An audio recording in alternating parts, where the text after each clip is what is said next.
The house that waited for tomorrow. There was a lonely house at the edge of Blackwood Forest. It wasn't haunted. It wasn't abandoned. It was simply waiting. For over 200 years, travelers had reported seeing its warm lights glowing through the trees. Smoke always rose from its chimney, flowers always bloomed in its garden, and a fresh meal was always waiting on the wooden dining table. But no one had ever seen who lived there. Those who entered returned with the same strange warning: never stay until midnight. Most people laughed at the old legend, until Noah Carter disappeared. Noah was a young travel filmmaker who loved exploring forgotten places. Haunted castles, abandoned villages, mysterious forests. He had visited them all. When he heard the story of the waiting house, he packed his camera and hiked into Blackwood Forest, determined to prove the legend false. As the sun began to set, he found it. The house looked impossibly beautiful.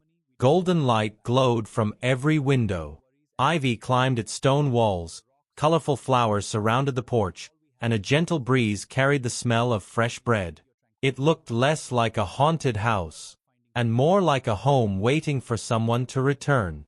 Noah knocked on the wooden door. No answer. The door slowly creaked open by itself. Inside, a fire crackled in the fireplace. A steaming bowl of soup rested on the dining table. A teacup still released curls of warm steam. It was as though someone had stepped outside only moments ago. "Hello," Noah called. Silence. He smiled at his camera. "Looks like our ghost is shy." He spent hours exploring every room. There were no cobwebs, no dust, no signs of decay. Instead, every clock in the house displayed the exact same time, 11:47. Even stranger, none of the clocks were ticking. Night fell quickly. Outside, thick fog swallowed the forest. Noah tried leaving. He stepped through the front door, walked down the garden path, crossed the old wooden gate, then froze.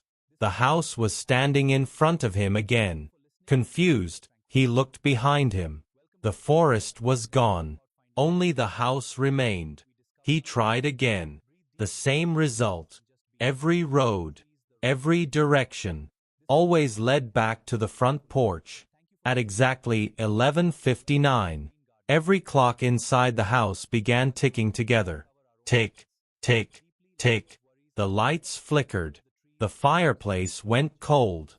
A soft voice whispered from upstairs. "Noah." He slowly climbed the staircase. The whisper continued. "You're late." At the end of the hallway stood a small bedroom. Inside sat an old woman in a rocking chair. She smiled as though she had been expecting him. "You finally came."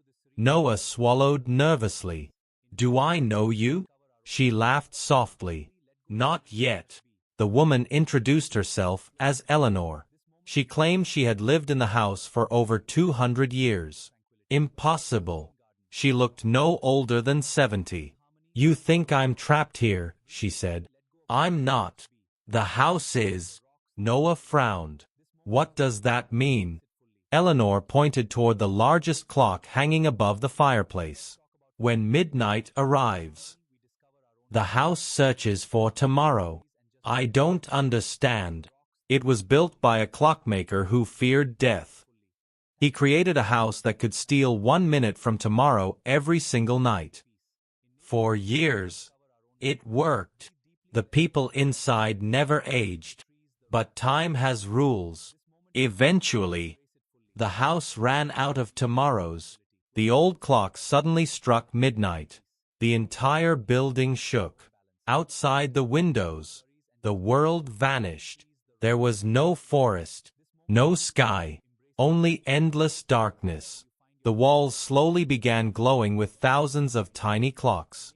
Each clock showed a different person's future. Graduations, weddings, birthdays, children yet to be born, dreams not yet lived. The house wasn't stealing minutes anymore. It was stealing futures. Eleanor looked at Noah with tears in her eyes. Every visitor who stays past midnight loses one tomorrow. They wake up outside. But one future they were meant to live simply disappears. Noah suddenly remembered something. His childhood dream, to sail around the world. He couldn't picture it anymore. It felt as though the dream had never belonged to him. The house had already taken it. "You've brought hundreds of people here?" Noah whispered. Eleanor nodded sadly. "I tried to warn them, but no one believes old stories." She handed Noah a small brass key. The clockmaker left one final choice. "You can destroy the house, but whoever turns the key will lose every tomorrow they still have." Noah stared at the key. If he used it, everyone else's future would be saved. But he would never grow old, never fall in love, never achieve his dreams. Tomorrow would simply end. The clocks grew louder. Future after future disappeared from the glowing walls. Somewhere, children would never be born. Artists would never paint masterpieces. Scientists would never make discoveries. Entire futures were vanishing. Noah took a deep breath. He inserted the brass key into the giant clock. Every tomorrow matters. He turned it. The clock shattered. A wave of brilliant white light consumed the house. The walls dissolved. The darkness disappeared. The forest returned. Birds began singing. Morning sunlight broke through the trees. The mysterious house was gone. Forever. Weeks later, Noah woke in a hospital. Doctors called his survival a miracle. Friends visited him. His family cried with relief. Life continued. Yet something was different. Every calendar in his room ended on the same date. His 30th birthday. No matter how many calendars he bought, they all stopped there. Months passed. Then years. Noah remained 29. He never aged another day. He had saved everyone's tomorrow by giving away all of his own.